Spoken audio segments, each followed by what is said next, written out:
पिछली वीडियो में मैंने बताया था कि हमारे चित्त में मैल जमा हो जाती है।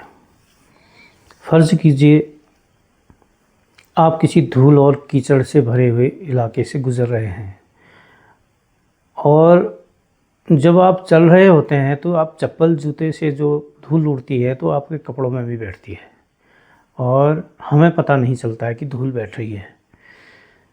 अगर कीचड़ कहीं पे आता है, बगल से कोई गाड़ी गुज़रे या कोई आदमी गुज़रे, उसके छींटे भी हमारे पैंट में पड़ेंगे, कमीज़ में पड़ेंगे। हम कभी तेज़ चलते हैं, कभी हल्का चलते हैं, उससे कीचड़ धूल के छींटे हमारे कपड़ों में आते हैं और हम अगर उसे धोएं नहीं, सफाई न करें तो वो आप अंदाज़ लगा लीजिए कि उस कपड़े के 1 साल के बाद क्या हाल होंगे। वो कपड़ा बदबू मारने लगेगा, वो कपड़ा देखने में भद्दा लगेगा, वो कपड़ा पहनने में भारी लगेगा और उस कपड़े में दाग इतने ज़्यादा हो जाएंगे कि कपड़े की पहचान करना, उसकी कलर वगैरह डिज़ाइन मुश्किल हो जाएगा, पहचानना सब ढक जाएगा। ऐसा ही हमारी चेतना के साथ होता है।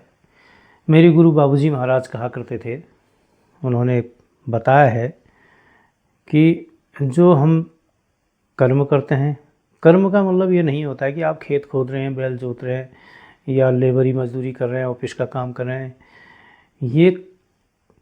ये कर्म तो है, तो वास्तविकता में हमारे चित्त के लिए, हमारी सोल के लिए कर्म नहीं है।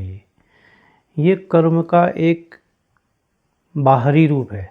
आंतरिक रूप कर्म ही है। उस काम को करते हुए हमारे चित्त में, हमारी सोच में क्या स्मृति बन रही है, उस हमारी सोच में कौन से चित्र निकल रहे हैं, कौन से शब्द निकल रहे हैं, हम किस टाइप से सोच रहे हैं, वो है कर्म।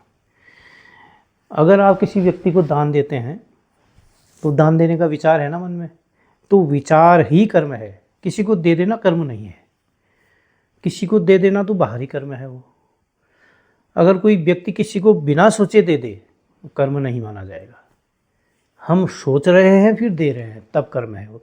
तो इन्हीं कर्मों की छाप, इन्हीं कर्मों के छींटे बाबूजी महाराज कहते हैं कि हमारी चेतना में पड़ते हैं। उन छींटों को हमने साफ करना है। हमने दान के छींटे भी साफ करने हैं, हमने भीख लेने के छींटे भी साफ करने हैं, हमने किसी को श्राप देना है उसको भी छींटे भी साफ करने हैं, किसी का आशीर्वाद ले लिया और किसी का घंटों तक भजन कीर्तन कर लिया, वो भी साफ करना है।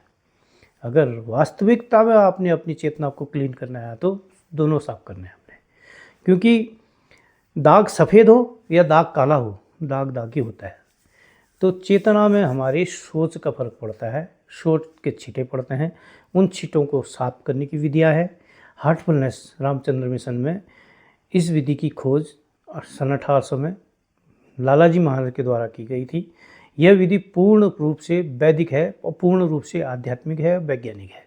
इस विधि में चेतना के दाग, चेतना के धब्बे, चेतना का जो इम्प्रेशन हमारे बैठा रहता है हमारे कर्म के द्वारा, उसको हटाने का योग है। और बिना उसके हटे हम ईश्वर के साथ योग नहीं कर सकते, मिल नहीं सकते।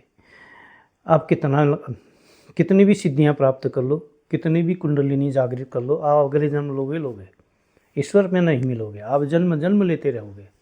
वो सब बाहरी शक्तियाँ हैं। शरीर के साथ कुंडलिनी जागृत हुई, आपकी ताकत मिली आपको, आपने दिखावा शुरू कर दिया, लोगों का भला करना शुरू कर दिया, लोगों का नुकसान करना शुरू कर दिया।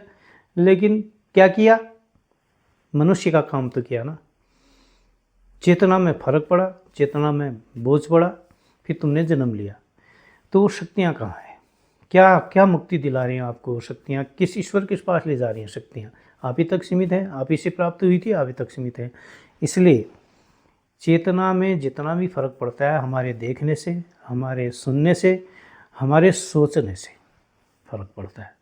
अगर आप हमारे वर्तमान जो गुरु हैं दाजी कमलेश जी पटेल, मालिक कहते हैं कि अगर आपने कोई सुंदर सी वस्तु देख ली है, सुंदर सी गाड़ी देख ली, मकान देख लिया, आपके मन में इच्छा हुई कि यार ऐसा मकान, ऐसी गाड़ी मेरे पास होती तो अच्छा होता, और रोज़ उस गाड़ी के बारे में आप याद करते हो, 1 सेकंड के लिए करो या 15 मिनट के लिए करो, याद करते हो कि वो मेरे पास होनी चाहिए, वो छाप हमारे हृदय में बैठती है।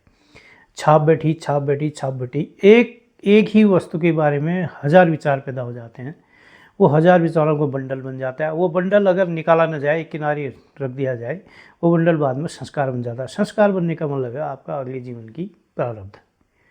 अगले जीवन के लिए वो प्रारब्ध बन गया। उसको, किसी भी कर्म को प्रारब्ध बनने से पहले हमें उसे निकालना है।